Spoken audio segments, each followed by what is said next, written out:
कहा कहा को सुसमाचार प्रचारक पुणी कहा कहा को बालक शिक्षक रूपे नियुक्त करी दान करिसेंती।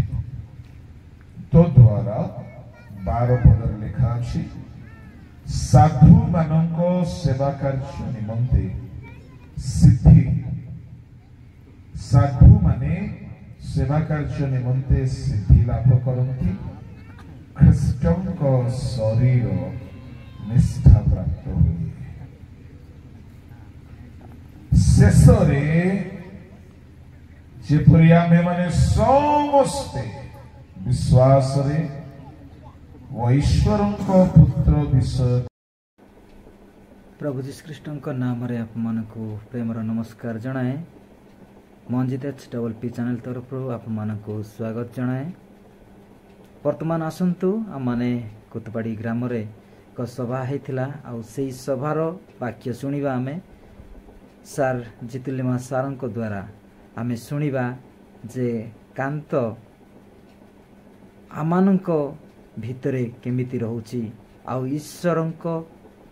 ईश्वर एवं मनुष्य मध्य शत्रुता मनुष्य मध्य शत्रुता एवं निज मध्य शत्रुता केमिति आउथिला सेई विषय वर्तमान आमे आसंतु आमे सुनिबा वीडियोटी देखिबा। जदि वीडियोटी भल लागे ताहले आपने समस्ते सब्सक्राइब करंतु एवं सपोर्ट करंतु, लाइक करंतु, कमेंट करंतु एवं अधिक अधिक शेयर करंतु।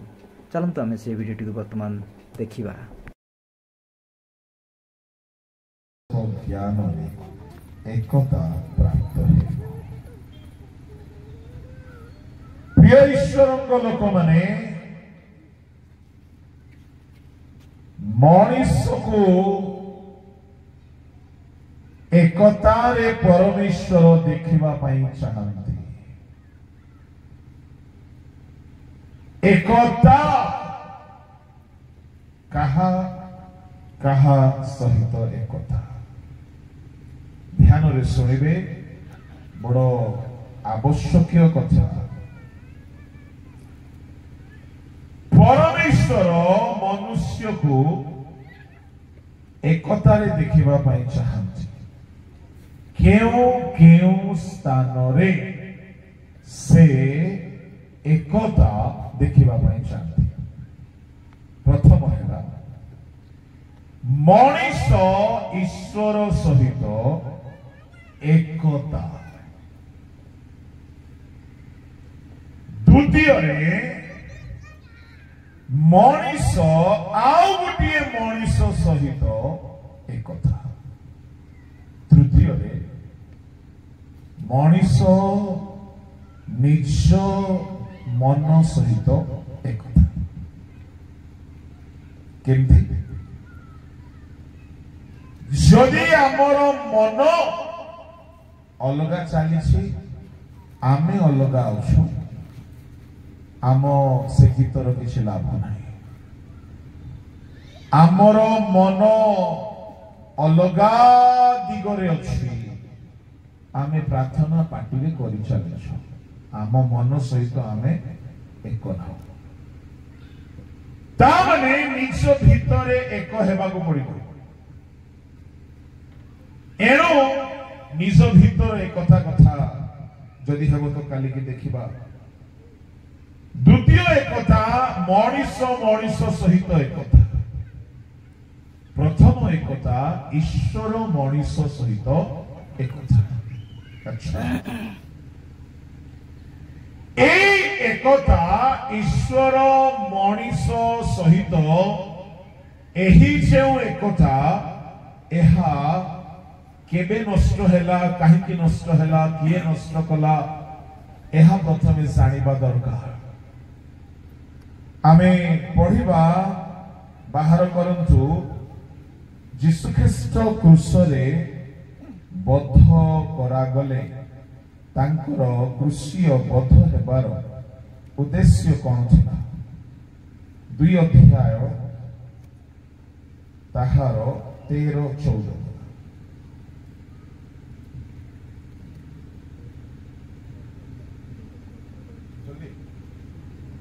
जल्दी जल्दी जे भी पढ़ो। କିନ୍ତୁ ପୂର୍ବେ ଦୂରରେ ଥିଲ ଯେ ତୁମ୍ଭେମାନେ ଏବେ ଖ୍ରୀଷ୍ଟ ଯୀଶୁଙ୍କ ଠାରେ ତାହାଙ୍କ ରକ୍ତ ଦ୍ୱାରା ନିକଟସ୍ଥ ହୋଇଅଛ।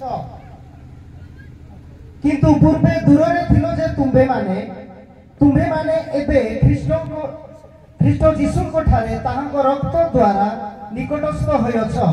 କାରଣ ସେ ତ ଆମ୍ଭମାନଙ୍କର ଶାନ୍ତି, ସେ ଶତ୍ରୁତା ସ୍ୱରୂପ ମଧ୍ୟବର୍ତ୍ତୀ ବିଚ୍ଛେଦ ପ୍ରାଚୀର ଭଗ୍ନ କରି ଉଭୟକୁ ଏକ କରିଅଛନ୍ତି। ଯୀଶୁ ଖ୍ରୀଷ୍ଟ ମଣିଷ ଆଉ ଈଶ୍ୱରଙ୍କ ମଧ୍ୟରେ ଥିବା ଶତ୍ରୁତାର ପ୍ରାଚୀରକୁ ଭାଙ୍ଗିଦେଲେ। ପ୍ରଭୁଙ୍କ ଲୋକମାନେ ଏଠାରେ ଯୋଉ ଶବ୍ଦ ବ୍ୟବହାର ହେଉଛି ଧ୍ୟାନ ଦେବେ, ସେ ତ ଆମ୍ଭମାନଙ୍କ ଶାନ୍ତି। କିଏ? ଯୀଶୁ ଖ୍ରୀଷ୍ଟ। ସେ ଶତ୍ରୁତା ସ୍ୱରୂପ ମଧ୍ୟବର୍ତ୍ତୀ ବିଚ୍ଛେଦ ପ୍ରାଚୀର ଭଗ୍ନ କରି ଉଭୟକୁ ଏକ କରିଛନ୍ତି। ତାମାନେ ମନୁଷ୍ୟ ଆଉ ପରମେଶ୍ୱରଙ୍କ ମଝିରେ ଗୋଟିଏ କାନ୍ଥ ଥିଲା। କଣ ସେ କାନ୍ଥର ନାମ? ଶତ୍ରୁତା। ସମସ୍ତେ କୁହନ୍ତୁ ଶତ୍ରୁ। এই কান্থ ତିଆରି ହେଲା କେବେ? ଏ କାନ୍ଥ ଯଦି ଥିଲା, ଏ କାନ୍ଥର ଫାଉଣ୍ଡେସନ କିଏ ପକେଇଲା? ଏ କାନ୍ଥକୁ ଗଢିଲା କିଏ?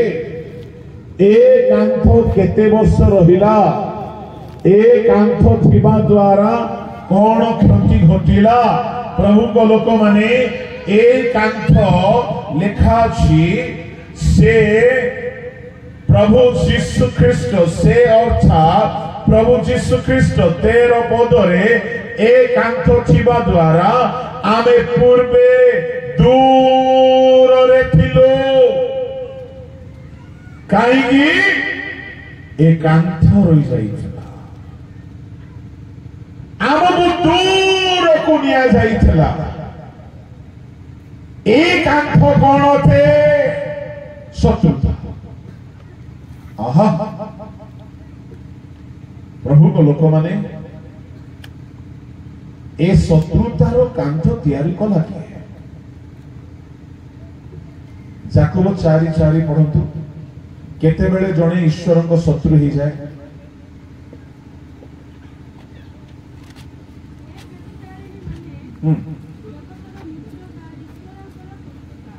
जगतर मित्रता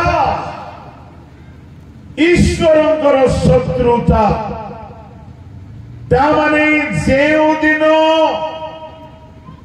हवा आदम जागतिक विषय प्रति आकृष्ट हेले बा मित्र भाव देखाइले, से दिन ए कांथ तैयारी हेला। आउरी केबे तार आगुटे प्रमाण पई देखंतु रोमियो 8 ताहार 7 पद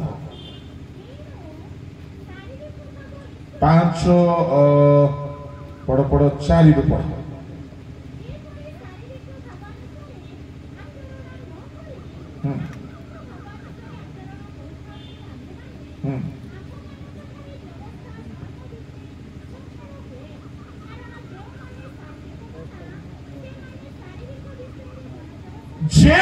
शारीरिक मन से माने शारीरिक विषय बेसी मन लगाती। सुनो सुनो सुनो सुनो, हबार मन कोठी थिला? शारीरिक विषय। तळको पड़ भौणी। हाँ, जे माने आत्मिक मना। हाँ ठीक अच्छी, कारण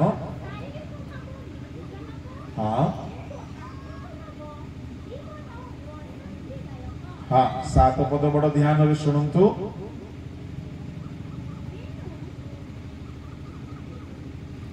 जेनो शारीरिक भाव ईश्वर को विरोध रे शत्रुता। बस रही जा। शारीरिक भाव कौन अटे? ଶତ୍ରୁତା। ଯେଉଁ ଦିନ ହବା ଶାରୀରିକ ଚକ୍ଷୁରେ ଅନାଇଲେ,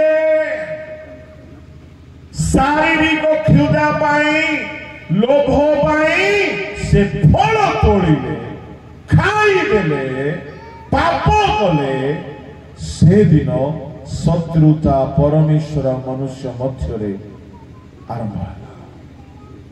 ପ୍ରଭୁଙ୍କ ଲୋକମାନେ, ତାହେଲେ ମତେ କୁହ, ଆଜି ବି ଯେଉଁମାନେ ଶାରୀରିକ ଭାବରେ ବଞ୍ଚୁଛ, ଏମାନେ ଈଶ୍ୱରଙ୍କର କଣ? ଜୋରେ ଶତ୍ରୁତା। କେତେ ଭେଣ୍ଡିଆର ମୋବାଇଲ ପବିତ୍ର ଅଟେ? ଯଦି ତୁମ ମୋବାଇଲରେ ଶାରୀରିକ ବିଷୟ ଅଛି, ତୁମେ ଶତ୍ରୁତାର କାନ୍ଥ, ଯୋଉ କାନ୍ଥ ଯୀଶୁ କ୍ରୁଶରେ ଭାଙ୍ଗି ଦେଇଥିଲେ, ତୁମେ ସେ କାନ୍ଥ ତିଆରି କରୁଛ। ପ୍ରଭୁ ଯୀଶୁ ମଣିଷ ପାପ କରିକି, ଯେଉଁ ଆଦମ ହବା ପାପ କରିକି ଗୋଟିଏ ଶତ୍ରୁ ହେଇଗଲେ। କାହାର? ପରମେଶ୍ୱର। ଯଦି ଆଦମ ହବା ଶତ୍ରୁ ହେଲେ, ଶୁଣ, ମୁଁ ପାକିସ୍ତାନର କିଛି କ୍ଷତି କରିଛି? ଆପଣ କିଛି କ୍ଷତି କରିଛନ୍ତି? ନାହିଁ। ଯେହେତୁ ଆପଣ ଭାରତରେ ଜନ୍ମ, କାହାର ଶତ୍ରୁ ଆପଣ? ପାକିସ୍ତାନ। ମୁଁ ସେ ମନା ଫଳ ତୋଳିକି ଖାଇ ନାହିଁ। ମୁଁ ସେ ମନା ଫଳ ତୋଳିକି ଖାଇ ନାହିଁ। ଆପଣ ସେ ମନା ଫଳ ତୋଳିକି ଖାଇନାହାନ୍ତି, କିନ୍ତୁ ଆଦମଙ୍କ ରକ୍ତରେ ଆପଣ ଜନ୍ମ ହେଇଥିବାରୁ ସେ ଶତ୍ରୁତାର କାନ୍ଥ ଆପଣଙ୍କ ପାଇଁ ମଧ୍ୟ ଅଛି। ଆଦମ ହବା ପାପ କଲେ,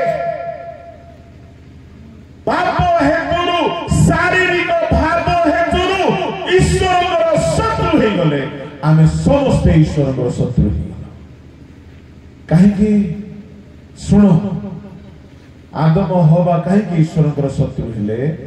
ଶାରୀରିକ ଭାବ, ଭୋଗ ବିଳାସ। ଲୋକେ କ୍ଷୁଧା ହେତୁ ଖାଆନ୍ତି, କେହି କେହି ଭୋଗ ହେତୁ ଖାଆନ୍ତି। ଜଣେ ଲୋକ ଯଦି କ୍ଷୁଧା ହେତୁରୁ ଖାଉଛି, ତାକୁ ଭାତ, ଡାଲି, ଶାଗ, ପନିପରିବା ଦେଲେ ଖାଇବ ସେ। କିନ୍ତୁ ଜଣେ ଯଦି ଭୋଗ ବିଳାସ ପାଇଁ ଖାଏ, ସେ ଭାତ, ଡାଲି, ଶାଗ, ପନିପରିବା, ମାଂସ ସହିତ ଟିକେ ମହୁଲ ରସ ମଧ୍ୟ ସେ ଖୋଜିବ। ଏପଟେ ତ ପିଉ ନଥିବେ, ଏପଟେ ସବୁ ଭଲ ବୋଲିକି ଭାବୁଛି, ଟିକେ ମହୁଲ ରସ ମଧ୍ୟ ଖୋଜିବ। ଘରେ କଣ ପାଣି ନାହିଁ କି ପିଇବା ପାଇଁ? ଅଛି। କାହିଁକି ମହୁଲ ରସ ଖୋଜୁଛନ୍ତି?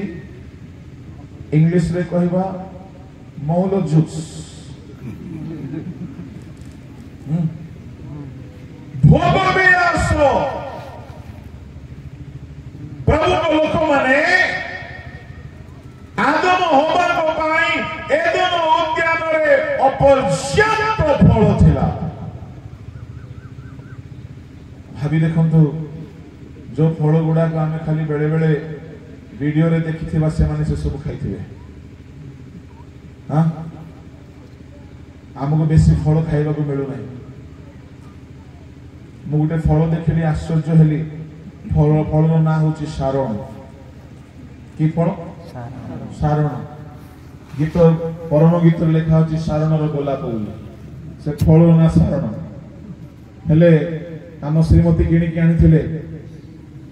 ସେ ଫଳ ମାସେ ହେଲା କିଛି ହଉନାହିଁ, ନା ପୋକ ଧରୁଛି, ନା କିଛି ନାହିଁ।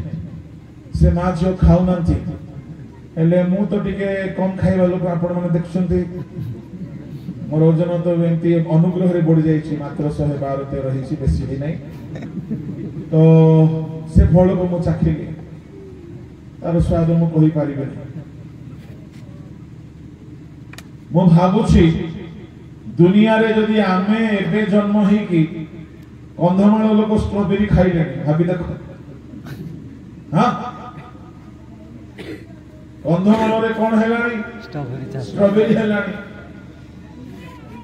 हाँ दारिंगबाड़ी अच्छा हो कंधमाल ना दारिंगबाड़ी ये बेसी इज्जत मिलू दारिंगबाड़ी ओके दारिंगबाड़ी लोक स्ट्रॉबेरी खाइले दिन थिला जुआड़े गले पाकल महा शिकर महा सब महा महा महा सब खाली महा खाउथिले एबे महा सहित पुणी महुल भी आसीगला महुल रस भी आसीगला स्ट्रॉबेरी भी आसीगला आमे एते फल खाउछु आदम हबांको पई केते वैरायटी नथिला दिने गोटे जगह आमे जाइछलु से स्ट्रॉबेरी बगीचा को नहीं की गला आमे भाबिलु किणी कि नेबा खाइबा टिके देखिबा नहीं नाही आगे किणीबा पाई नाही एटा खाली लिपस्टिक और आईब्रो पाई आईब्रो नहीं कोन अरे कौन सेटा काल रे लगांती अठरे लगांती लिप बाम स्ट्रॉबेरी आमे लिप बाम करछु आज्ञा आ आमे क्रीम करछु आपण क्रीम ने की जानछु मु कहली मते सुंदरा हेबार नाही कि मते आ प्रस्ताव आसीबार भी नाही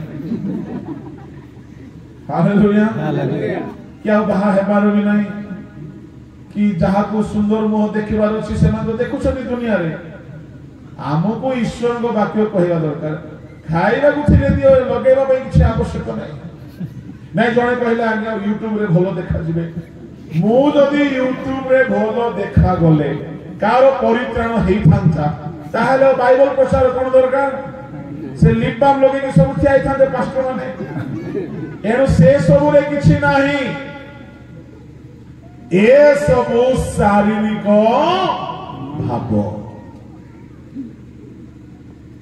आम झील को माने लिपस्टिक जमा लगो ना आत्मिक पिला माने बोली मु भाबुची किंतु कहीं कहीं बेले बेले मुझे कंफ्यूज रे पड़ी जाए केमथि मु मांकड़ को देखुछ ना मनुष्य को देखुछ पड़ला मांकड़ रो गोटी अंग जेमति कार कार मु सेमति खाउछ तो ठीक है मते कंफ्यूज लागे के रेठारे मांकड़ माने के नाहंती एठारे सब मनुष्य माने अछंती शारीरिक भाव आगम होबा को एते फल मिलथिला खाइबा पाई किंतु ये बुढ़ा बुढ़ी बुढ़ा नहीं बुढ़ी ये बुढ़ी की रंकणी बुढ़ीटा परमेश्वर जहा मना करिथिले ताहा खाइला काहे कि शारीरिक क्षुधा पेटर भोक नहीं नयनर लोभ सनख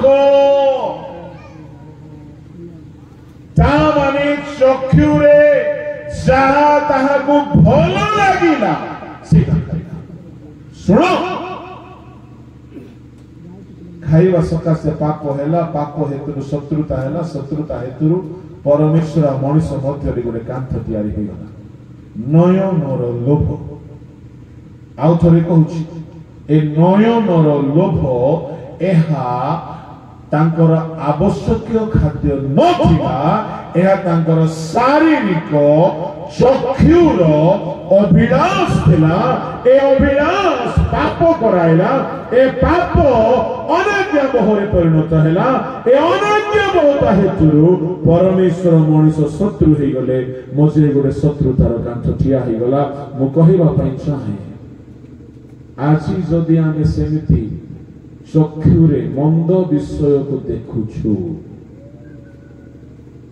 भेंडिया माने मोबाइल रे कोन देखुछ तमे भलो रे जानो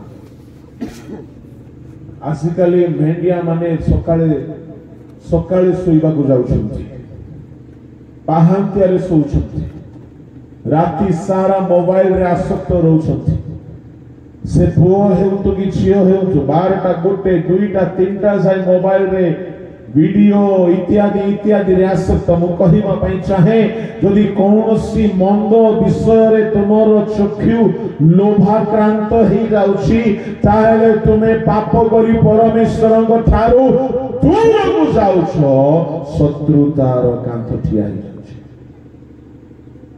तेरे सुनतु जेउ शत्रुतार कांथ भांगिबा पई यीशु आसीले आउता भांगिबा पई हेले सुनतु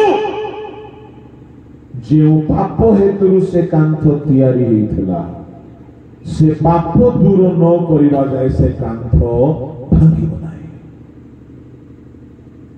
एनो परमेश्वर योजना बनाइले ए कांथ जदि सृष्टि हेला ପାପ ହେତୁରୁ ଏ କାନ୍ଥ ଭଙ୍ଗାଯିବ ଯୋଉଦିନ ପାପ ଦୂର ହବ। ଏଣୁ ପରମେଶ୍ୱର ଗୋଟିଏ ଯୋଜନା ବନାଇଲେ, ପାପ ଯଦି ଦୂର ହେବ ନାହିଁ ଇଏ କାନ୍ଥ ଦୂର ହେବ ନାହିଁ। ଏଣୁ ସମଗ୍ର ମନୁଷ୍ୟର ପାପ ଦୂର କରିବା ପାଇଁ ସେ ରକ୍ତ ଝରାଇବାକୁ ପଡ଼ିଲା। ଆଉ ଯଦି ସେ ରକ୍ତ ଝରାଇବେ ନାହିଁ ପାପ ଦୂର ହେବ ନାହିଁ। ପାପ ଦୂର କରିବାର ଶକ୍ତି ଯୀଶୁଙ୍କ ରକ୍ତରେ ଥିଲା। ଆଉ ପ୍ରଭୁ ଯୀଶୁ ଶୁଣ ଶୁଣ ଶୁଣ ଏ ଶତ୍ରୁତାର କାନ୍ଥ ଭାଙ୍ଗିଲେ କ୍ରୁଶରେ ରକ୍ତ ଝରାଇଲେ। ଏଣୁ ସେଇ ଏଫେସିୟ 2:12-13 ଆମେ ପଢୁଛୁ, ସେଠାରେ ଏମିତି ଲେଖା ଅଛି, ତୁମେ ପୂର୍ବେ ଦୂରରେ ଥିଲ, ତାହାଙ୍କ ରକ୍ତ ଦ୍ୱାରା ନିକଟସ୍ଥ ହେଉଛ। ହାଲେଲୁୟା। କାହା ଦ୍ୱାରା?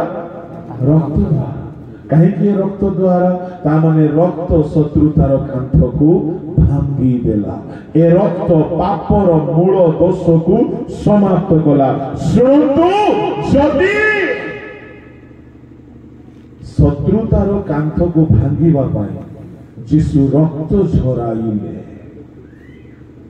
ଆଉ ଯଦି ତୁମେ ଘରେ ଶତ୍ରୁ ହେଇକି ରହୁଛ ସ୍ୱାମୀ ସ୍ତ୍ରୀ, ତାହେଲେ ଯୀଶୁ ଭାଙ୍ଗିଥିବା କାନ୍ଥକୁ ତୁମେ କୁହନ୍ତୁ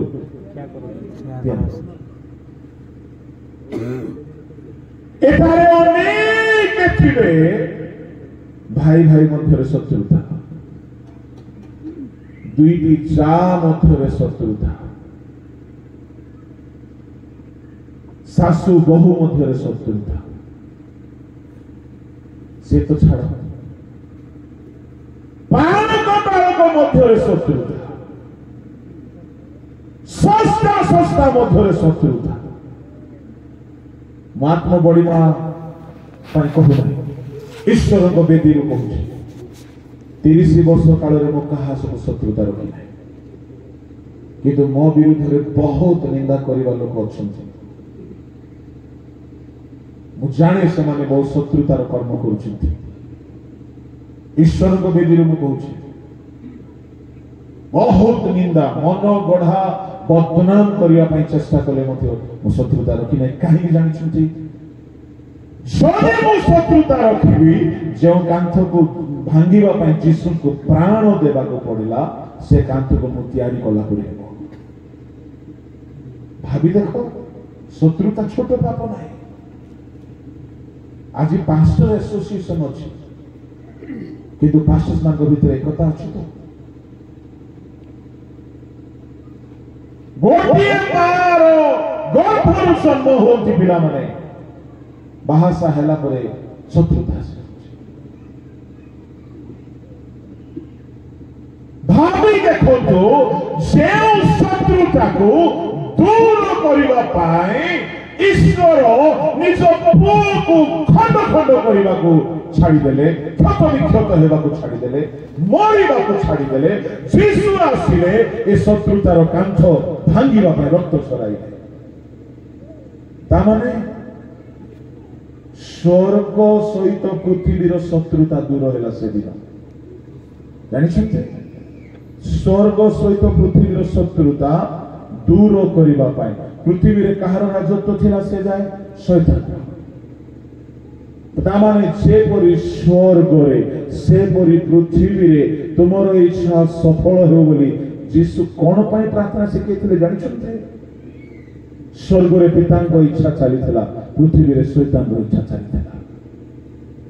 ସ୍ୱର୍ଗ ପବିତ୍ର ଥିଲା, ପୃଥିବୀ ପାପରେ ପୂର୍ଣ୍ଣ ଥିଲା।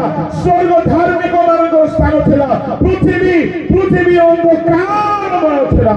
ଏଣୁ ଯୀଶୁ ଆସିଲେ ସ୍ୱର୍ଗ ପୃଥିବୀକୁ ଏକ କରିବା ପାଇଁ ନିଜର ପ୍ରାଣ ଦେଇଦେଲେ। ଆଉ ତୁମେ ଦୁଇ ଭାଇ କହି ରହିପାରୁନ, ଦୁଇଟା ପାଷ୍ଟରେ କହି ରହିପାରୁନ, କି ସେବକ ଆମେ, କି ପ୍ରଭୁଙ୍କୁ ଲୋକ ଆମେ? ଯଦି ଆପଣ ଦେଖିବେ, ସ୍ୱର୍ଗ ପୃଥିବୀକୁ ଏକ କରିବା ପାଇଁ ବୋଲି ସେ ପ୍ରାଣ ଦେଇଛନ୍ତି। ଏଫେସିୟ 1:10 ପଢନ୍ତୁ। ଯେପରି କାଳର ପୂର୍ଣ୍ଣତା ସମ୍ବନ୍ଧୀୟ ତାହାକୁ କଳ୍ପନାରେ ସ୍ୱର୍ଗରେ କି ମଧ୍ୟରେ ଥିବା ସମସ୍ତ ବିଷୟ ସେ ଆପଣ ନିମନ୍ତେ ଖ୍ରୀଷ୍ଟଙ୍କ ଠାରେ ଏକୀଭୂତ କରିବେ। ସ୍ୱର୍ଗରେ ଯାହା ଅଛି ପୃଥିବୀରେ ଯାହା ଅଛି ଯୀଶୁଙ୍କ ଠାରେ ଉଭୟକୁ ଏକ କରିବେ। ଭାବି ଦେଖନ୍ତୁ, ପାପୀ ଦୁନିଆ, ପାପୀ ମଣିଷ, ପାପୀ ସମାଜ, ଶୈତାନର ରାଜତ୍ୱ ଚାଲିଥିଲା। ଏ ସାରା ପୃଥିବୀ ଅସୁଚି ଥିଲା। ଏଣୁ ଯୀଶୁ ଶିଷ୍ୟମାନଙ୍କୁ ପ୍ରାର୍ଥନା ଶିଖାଇଲେ, ପ୍ରାର୍ଥନା କର ସେପରି ସ୍ୱର୍ଗରେ ସେପରି ପୃଥିବୀରେ ହେବ। ଯେମିତି ସ୍ୱର୍ଗ ପବିତ୍ର ସେମିତି ପୃଥିବୀ ପବିତ୍ର ହେବ। ଯେମିତି ସ୍ୱର୍ଗରେ ଶାନ୍ତି ପୃଥିବୀରେ ଶାନ୍ତି ହେବ। ଯେମିତି ସ୍ୱର୍ଗରେ ସତ୍ୟତା ପୃଥିବୀରେ ସତ୍ୟତା ହେବ। ସ୍ୱର୍ଗରେ ପବିତ୍ରତା ପୃଥିବୀରେ ସେମିତି ପବିତ୍ରତା ହେବ। ଯୀଶୁଙ୍କର ଏତେ ବଡ଼ ମିଶନ, ସ୍ୱର୍ଗ ପୃଥିବୀକୁ ଏକ କରିବା ପାଇଁ ସେ ପ୍ଲାନ୍ କରି ଆସିଥିଲେ। ଆଉ ଆମେ ପାଷ୍ଟର ମାନେ ହେଇକି ବେଳେ ବେଳେ ଏକତା ନଷ୍ଟ କରିବା କାମ କରୁଛୁ। ବେଳେ ବେଳେ ଡାଇରେକ୍ଟର ମାନେ ସଂସ୍ଥାକୁ ଦି ଭାଗ କରିବା କାମ କରୁଛନ୍ତି। ବେଳେ ବେଳେ ଘରର ମୁରବୀ ମାନେ ଭାଇ ଭାଇ ଭିତରେ କଳି ଲଗେଇ ଦଉଛନ୍ତି। ମତେ କୁହ ଯଦି ଶତ୍ରୁତାର କାନ୍ଥ ଭାଙ୍ଗିକି ଏକତା ଆଣିବା କାମ ଯୀଶୁ କଲେ, ତାହେଲେ ଯୋଉମାନେ ଏକତା ନଷ୍ଟ କରିକି ଶତ୍ରୁତାର କାନ୍ଥ ତିଆରି କରୁଛନ୍ତି ଏମାନେ ଶୈତାନର ଏଜେଣ୍ଟ ନୁହନ୍ତି କି? ଯେ କେହି ପାଳକ ମଝିରେ ପଲିଟିକ୍ସ କରି ମଣ୍ଡଳୀ ମଧ୍ୟରେ ପଲିଟିକ୍ସ କରିକି ଶତ୍ରୁତା ଆଣିକି ବିଭିନ୍ନତା ଆଣନ୍ତି ଏମାନେ ଶୈତାନର ଏଜେଣ୍ଟ। ତୁମର ଡକ୍ଟ୍ରିନ, ତୁମର ସଂସ୍କାର ନା ସବୁ ସାଇଡକୁ ରଖ। ଯୀଶୁ ଜାଣନ୍ତି ଗୋଟିଏ ଜିନିଷକୁ, କଣ? ତାଙ୍କ ରକ୍ତରେ କିଣା ହେଇଥିବା ଲୋକମାନଙ୍କୁ ସେ ଜାଣନ୍ତି। ଆମର ଗୋଟିଏ ପରିଚୟ ହେବା କଣ? ଆମ ଯୀଶୁଙ୍କର। ତୁ କ୍ୟାଥୋଲିକ, ମୁଁ ପେଣ୍ଟିକୋଷ୍ଟ, ତୁ ବାପ୍ଟିଷ୍ଟ, ଆମେ ସିଏନ୍ଆଇ, ଆମେ ସିଏସ୍ଆଇ, ଆମେ ଅମୁକ, ଆମେ ଢମୁକ ବୋଲିକି ଯୋଉ ବିଭିନ୍ନତା ଆଣୁଛୁ, ପ୍ରମୁଖ ଲୋକମାନେ ଏ ଶତ୍ରୁତାର କାନ୍ଥ ଭାଙ୍ଗି ଦଉ। ମୁଁ କହିବା ପାଇଁ ଚାହେଁ, ସଂସ୍କାର ହଉ କିନ୍ତୁ ଆମ ଭିତରେ ଏକତା ରହୁ। ସଂସ୍କାର ହଉ, ସବୁ ଡିନୋମିନେସନ ରହୁ, କିଛି ଅସୁବିଧା ନାହିଁ, କିନ୍ତୁ ଆମ ଭିତରେ ଶତ୍ରୁତା ନ ରହୁ, ଆମ ଭିତରେ ବିଭିନ୍ନତା ନ ରହୁ। ଆଉ କେହି ନିଜକୁ ଧାର୍ମିକ ମନେ ନ କରନ୍ତୁ, ଅନ୍ୟକୁ ତୁଚ୍ଛ ନ କରନ୍ତୁ। କାହିଁକି? ବିଚାର ଦିନରେ ଅସଲ ଧାର୍ମିକ ଅଲଗା ଜଣା ପଡିବେ। ଯାହାକୁ ଆମେ ଧାର୍ମିକ ବୋଲି ଭାବୁଥିବା ସେଦିନ ହୁଏତ ସେଠି ସେ ଦେଖାଯିବ ନାହିଁ। ଯାହାକୁ ଆମେ ଭାବି ନଥିବା ସେ ହୁଏତ ସେଠି ଥିବ। ଏଣୁ ଏବେ କାହାରି ବିଚାର କର ନାହିଁ ବୋଲି ପାଉଲ କହିଲେ। ଏବେ କହିକି ରହ। Hallelujah hallelujah. ତା ବୋଲି ମଦୁଆ ସାଙ୍ଗରେ ମିଶିକି ତମେ ବି ମଦ ଦୋକାନକୁ ଯିବ ସେ କଥା ମୁଁ କହୁ ନାହିଁ। ମନରେ ଶତ୍ରୁତା ରଖ ନାହିଁ। ଜଣେ ପାପ କରୁଛି ତା ସହିତ ପାପ କରିବାରେ ଏକ ହୁଅ ବୋଲି ମୁଁ କହୁ ନାହିଁ। ଡୋଣ୍ଟ ମିସଇଣ୍ଟରପ୍ରେଟ ମି, ଡୋଣ୍ଟ ମିସଅଣ୍ଡରଷ୍ଟାଣ୍ଡ ମି। ଶତ୍ରୁତା ନ ରହୁ bus. Hallelujah hallelujah hallelujah hallelujah. ଆମେ କାହାର ଏଜେଣ୍ଟ? ଯଦି ଆମର ଦ୍ୱାରା ଲୋକ ମିଳିତ ହେଉଛନ୍ତି ଆମେ ଯୀଶୁଙ୍କର କ୍ରୁସର ଏଜେଣ୍ଟ ଅଟୁ। ଯଦି ଆମ ଦ୍ୱାରା ଲୋକ ଶତ୍ରୁ ହେଉଛନ୍ତି କାହାର ଏଜେଣ୍ଟ? ଶୈତାନର। ପଡ଼ୋଶୀ ଲୋକକୁ ପଚାର, ଆପଣ କାହାର ଏଜେଣ୍ଟ? ପୁସେରୁ ମେଗାଡାଇ ପୁସେରୁ କେବେ ହେଲେ ଶୈତାନର ଏଜେଣ୍ଟ ହଉ ନାହିଁ। ସ୍ୱର୍ଗ ପୃଥିବୀକୁ ଏକ କରିବା ପାଇଁ ସେ କ୍ରୁସରେ ବଳି ହେଇ ଶତ୍ରୁତାର କାନ୍ଥ ଭାଙ୍ଗିଦେଲେ। ପାଉଲ ଏହାକୁ ଆହୁରି ବହୁତ ସୁନ୍ଦର ଭାବରେ କହୁଛନ୍ତି। କଲୋସିୟ ତାହାର 1 ଅଧ୍ୟାୟ ବାହାର କରନ୍ତୁ। କଲୋସିୟ 1 ଅଧ୍ୟାୟର 20-21 ପଢନ୍ତୁ। ପୁଣି ତାହାଙ୍କ କ୍ରୁସର ରକ୍ତରେ ସେ ଶାନ୍ତି ସ୍ଥାପନ କରି ତାହାଙ୍କ ଦ୍ୱାରା ଆପଣା ସହିତ ସମସ୍ତର ମିଳନ କରନ୍ତି। ହଁ, ତାହାଙ୍କ ଯାହାଙ୍କ ଦ୍ୱାରା ପୃଥିବୀ ବା ସ୍ୱର୍ଗରେ ସ୍ଥିତ ସମସ୍ତ ବିଷୟର ମିଳନ କରନ୍ତି।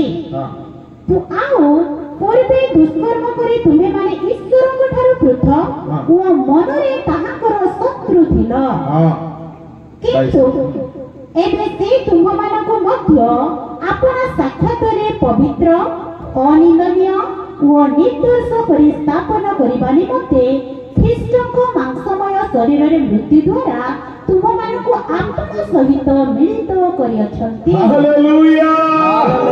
ପୂର୍ବେ ଦୁଷ୍କର୍ମ କରି ତୁମେ ଶତ୍ରୁ ଥିଲ, ତୁମେ ପାପରେ ଥାଇକି ଶତ୍ରୁ ଥିଲ, କିନ୍ତୁ ଏବେ ନିଜ ରକ୍ତ ଦ୍ୱାରା ପୃଥିବୀ ସ୍ୱର୍ଗକୁ ସେ ନିଜ ଠାରେ ମିଳିତ କରିଛନ୍ତି। ଆଉ ପାଉଲ କହୁଛନ୍ତି ଦ୍ୱିତୀୟ କରିନ୍ଥୀ ତାହାର 5 ଅଧ୍ୟାୟ କାଢନ୍ତୁ। ଆଉ ପାଉଲ କହୁଛନ୍ତି এই সম্মিলনর সেবক পদ সে আমানকু দেইছন্তি। পড়ন্তু 5 অধ্যায়ের 18 পদ। কিন্তু সমস্ত বিষয় ঈশ্বরଙ୍କ ଠାରୁ ହୋଇଅଛି, ସେ ଖ୍ରୀଷ୍ଟଙ୍କ ଦ୍ୱାରା ଆପଣା ସହିତ ଆମ୍ଭମାନଙ୍କୁ ସମ୍ମିଳିତ କରିଅଛନ୍ତି ଓ ସେହି ସମ୍ମିଳନର ସେବକ ପଦ ଆମ୍ଭମାନଙ୍କୁ ଦେଇଅଛନ୍ତି। କେଉଁଥିର ସେବକ ପଦ? ସମ୍ମିଳନ। ଆପଣ ମୁଁ ଆମେ ହେଉଛୁ ସମ୍ମିଳନର ସେବକ।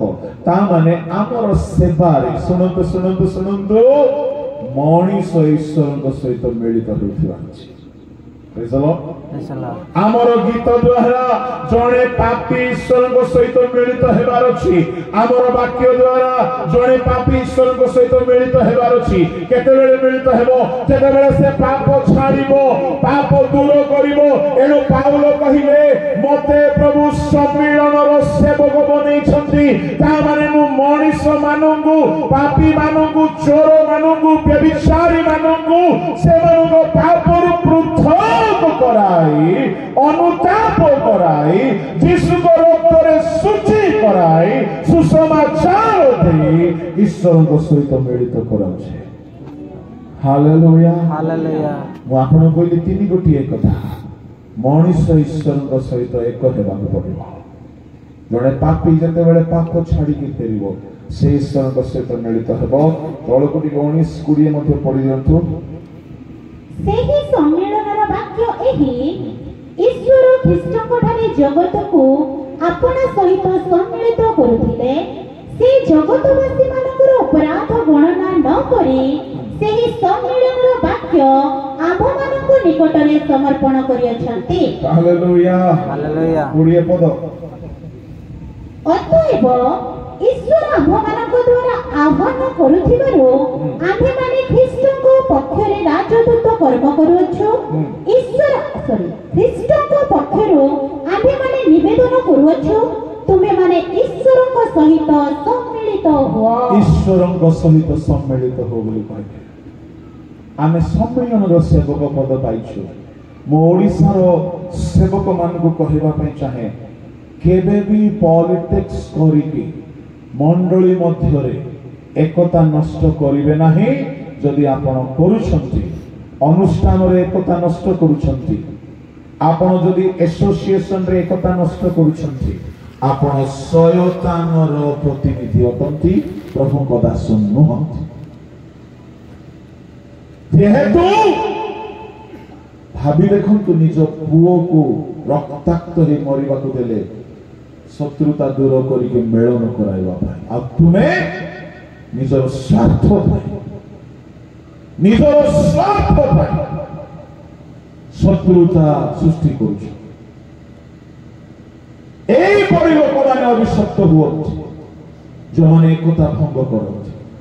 ପ୍ରଥମ ଏକତା ମଣିଷ ଈଶ୍ୱରଙ୍କ ସହିତ, ଦ୍ୱିତୀୟ ଏକତା ମଣିଷ ମଣିଷ ସହିତ। ମାଥ୍ୟୁ 5 ଅଧ୍ୟାୟ ତାହାର 25 ପଦ ପଢନ୍ତୁ।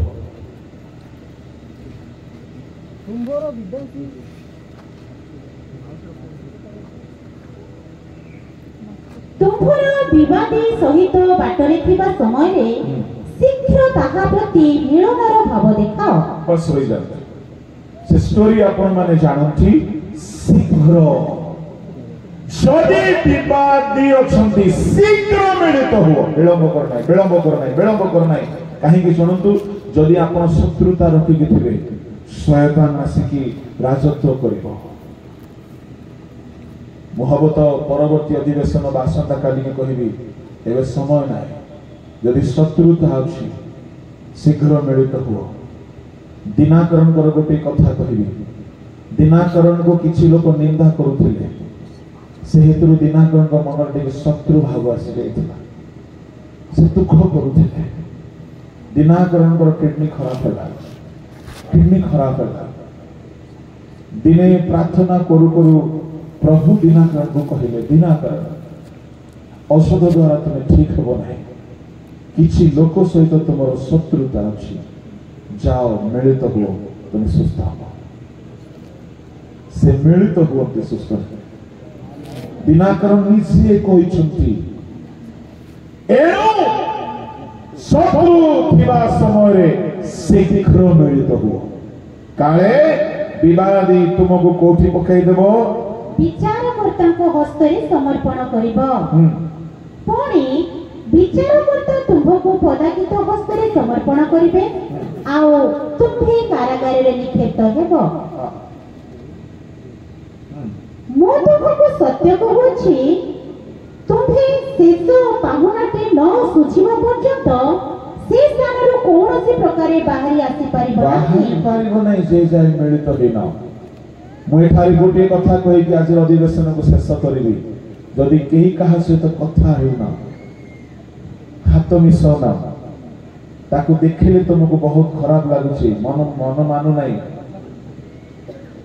एहा तुम पाई रोग आनिबो अविश्वास आनिबो तुमर जेते बड़ शत्रु हेले मध्य मिलित हो न हेले प्रभु जेल रे पकाइबे। जानि छथि से जेल कोन पदार्थिक हाथ रे देबे के पदार्थिक पुलिस के से पुलिस दुष्टात्मा जेल क्लेश भोगिबे जने भौणी पैरालाइसिस से मरी गला पिल्ला बेलू से औषध खाई सुस्थता सुस्थतार विश्वास करके बंचीला सारा जीवन अविवाहित होगी सेवा करितला मरीगला स्वर्ग जीवाई गला बेलू तार नाम जीवन पुस्तक ना बहुत कांदिला प्रभु मु तुमर सेवा करुछि मो ना कहीं नहीं जीवन पुस्तक प्रभु कहले तो ना थिला तू शत्रुता रखी सेवा करबा हेतु कटा जाय मो कहानी कहू नहीं से भौणी मान अच्छा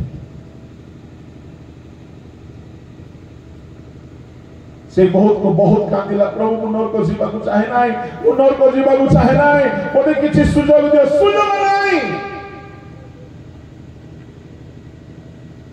बहुत कांदिला प्रभु तुम तो सर्वशक्तिमान तुम किछि करि पारो प्रभु कहले गोटे काम करि हेबो क्षमा नहीं तो आउ थे जीवन दिया तू जीवु बंचबू जहाँ सहित शत्रुता प्रथम क्षमा भल है से कबर को नहीं जाई नथिले नले पोती दे थांते चैप्टर क्लोज काउंटर क्लोज हठात से उठेला कांदुची उठू डाकिला भौणी आस गोड़ धोरी की क्षमा मागिला मागुमा को सुस्थ होगी ठिया से सारा जीवन प्रचार कला केवे कहा से शत्रु हो प्रिय माने मु कहबा पई चाहे आपण भी मन रे संकल्प नियंतु मु केवे कहा से शत्रु हेबी नाही हमर गोटे मात्र शत्रु शैतान एनो शत्रुता दूर करबा पई यीशु क्रूस रे बळी हेले आमी जदि शत्रुता रखुछु माने आमे यीशुकर बलिदान रो मूल दोषी आमे एनो मनुष ईश्वर मध्य कथा मनुष मध्य कथा तृतीय हेला निज मध्य कथा 23:1-24:16 प्रेरित पुस्तक पढ़ते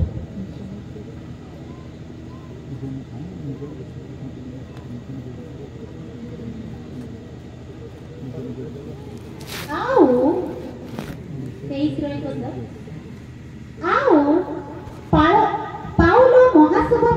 ସ୍ଥିର ଦୃଷ୍ଟିରେ ଚାହିଁ କହିଲେ, ଭାତୃବୃନ୍ଦ, ମୁଁ ଏହି ଦିନ ପର୍ଯ୍ୟନ୍ତ ସମ୍ପୂର୍ଣ୍ଣ ସୁବିବେକରେ ଈଶ୍ୱରଙ୍କ ସାକ୍ଷାତରେ ଆଚାର ବ୍ୟବହାର କରି ଆସିଅଛି। 24:16 ଏ ହେତୁରୁ ମୁଁ ମଧ୍ୟ ନିଜେ ସର୍ବଦା ଈଶ୍ୱରଙ୍କ ଓ ମନୁଷ୍ୟର ପ୍ରତି ନିର୍ଦ୍ଦୋଷ ବିବେକ ରକ୍ଷା କରିବାକୁ ଯତ୍ନ କରୁଥାଏ। ମଣିଷ ପ୍ରତି ଈଶ୍ୱରଙ୍କ ପ୍ରତି ମୋର ବିବେକ ମତେ ଟିକେ ହେଲେ ଆଘାତ କରୁନାହିଁ, ମୁଁ କିଛି ଭୁଲ କରିଛି ବୋଲି। ଏ ବିବେକ ଦିନେ ଦାଉଦଙ୍କର ବିବେକ ଆଘାତ କଲା ଦାଉଦଙ୍କୁ, ତୁମେ ସାଉଲଙ୍କର ବସ୍ତ୍ର କାଟିଲ। ଆଜି ଅନେକ ବଡ ବଡ ପାପ କରି ଆମ ଲୋକମାନଙ୍କ ହୃଦୟ ଆଘାତ କରୁନାହିଁ, ବିବେକ ଆଘାତ କରିବାକୁ ପଡିବ। ପାଉଲ କହିଲେ, ମୋର ବିବେକ ନିର୍ଦୋଷ ଅଟେ। ଯଦି ଆମେ ଭୁଲ କରିଛୁ, ଆମର ବିବେକ ଆମକୁ ଆଘାତ କରୁଛି, ତାମାନେ ଆମ ଭିତରେ ଏକତା ନାହିଁ। ଇସ୍କାରିୟତ ସିହୁଦାର ବିବେକ ତାକୁ ଗଞ୍ଜଣା ଦେଲା, ତୁ ଭୁଲ କଲୁ ବୋଲି ସୁଇସାଇଡ କରିକି ମଲା। ଏଣୁ ସବୁବେଳେ ନିଜର ମନ ବିବେକ ସହିତ ନିଜକୁ ଏକ କରିକି ରଖନ୍ତୁ। ବିବେକ ଯଦି ଭୁଲ କଲା ବୋଲି କହୁଛି, ସାଙ୍ଗେ ସାଙ୍ଗେ ଅନୁତାପ କରନ୍ତୁ। ଏ ତିନି ଗୋଟିଏ କଥା ଜଣେ ମଣିଷ ଯଦି ରଖିପାରିଲା, ସେ ନିଶ୍ଚୟ ପ୍ରଭୁଙ୍କ ରାଜ୍ୟ ପାଇଁ ପ୍ରସ୍ତୁତ ହେଇପାରିବ, ଅନେକଙ୍କୁ ପ୍ରସ୍ତୁତ କରିପାରିବ। ପ୍ରଭୁ ସାହାଯ୍ୟ କରନ୍ତୁ, ଆମେ ଏକତାକୁ ବଜାୟ ରଖୁ, ଶତ୍ରୁତାର ପ୍ରାଚୀରକୁ ନିର୍ମାଣ କରିବା ଲୋକ ନ ହେଉ। ଆସନ୍ତୁ ଚକ୍ଷୁ ବନ୍ଦ କର।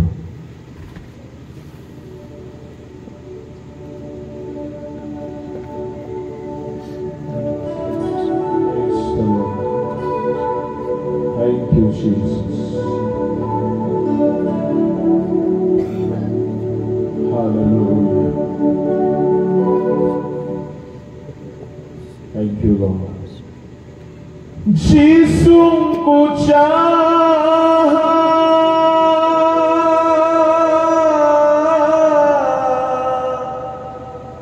हो,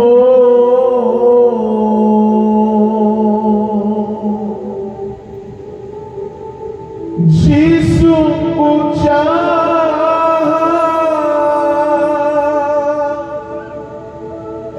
पाइबो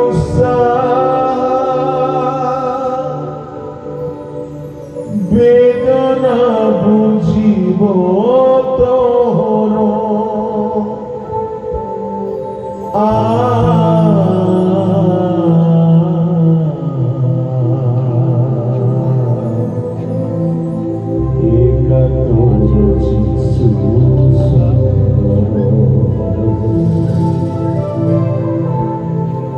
দুনিয়া পারাবারে কেহিনো হই আপনার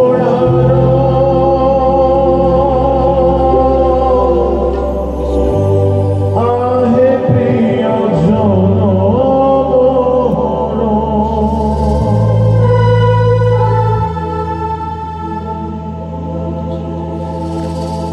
এই দুনিয়া পারাবারে কেহিনো হই আপনার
କେହି ଆମର ନାହାନ୍ତି ରାଜା, ଯେ ଆମ ଜୀବନକୁ ଅନନ୍ତ ପଥରେ କଢାଇ ନେବ, ଅନନ୍ତ ସ୍ୱର୍ଗ ପାଇଁ ପ୍ରସ୍ତୁତ କରିବ। ତୁମେ ଆମ ନିମନ୍ତେ ଚିନ୍ତା କରି ଏକତାକୁ ନିର୍ମାଣ କରିବା ପାଇଁ କ୍ରୁଶରେ ରକ୍ତ ଝରାଇ ଶତ୍ରୁତାର କାନ୍ଥକୁ ଭାଙ୍ଗିଦେଲ ପ୍ରଭୁ। ଯଦି ଆସି କେହି କାହା ସହିତ ଶତ୍ରୁତା ରଖିଛନ୍ତି, ତୁମର ଶତ୍ରୁ ହେଇଛନ୍ତି, ପ୍ରଭୁ ନିଜକୁ ଭାଙ୍ଗିବା ପାଇଁ ସାହାଯ୍ୟ କର। ଯେହେତୁ ଶତ୍ରୁତା ଶୟତାନର କର୍ମ ଅଟେ, କେହି ହେଲେ ଶତ୍ରୁତାର ପ୍ରତିନିଧି ନ ହୁଅନ୍ତୁ, କେହି ହେଲେ ଶୟତାନର ପ୍ରତିନିଧି ନ ହୁଅନ୍ତୁ। ପ୍ରଭୁ ଶତ୍ରୁତାର କାନ୍ଥକୁ ଭାଙ୍ଗି ଏକତାର ସେବକ ହୁଅନ୍ତୁ। ଶତ୍ରୁତା ରୋଗ ଆଣେ, ବ୍ୟାଧି ଆଣେ, ଶ୍ରାପ ଆଣେ, ମୃତ୍ୟୁ ଆଣେ, ନରକ ଆଣେ। ସତ୍ୟ ବୁଝିବା ପାଇଁ ଦୟା କର ପ୍ରଭୁ। ତୁମ ଲୋକମାନଙ୍କ ପାଇଁ ତୁମେ କଥା କରୁଛ, ତାହା ଧରି ଚାଲିବା ପାଇଁ ସାହାଯ୍ୟ କର। ତୁମର ବଳବାନ ହସ୍ତରେ ପ୍ରତ୍ୟେକଙ୍କୁ ସମର୍ପଣ କରି ପ୍ରାର୍ଥନା ଯୀଶୁଙ୍କ ନାମରେ ମାଗିବେ, ଆମେନ୍। Praise the Lord. Hallelujah.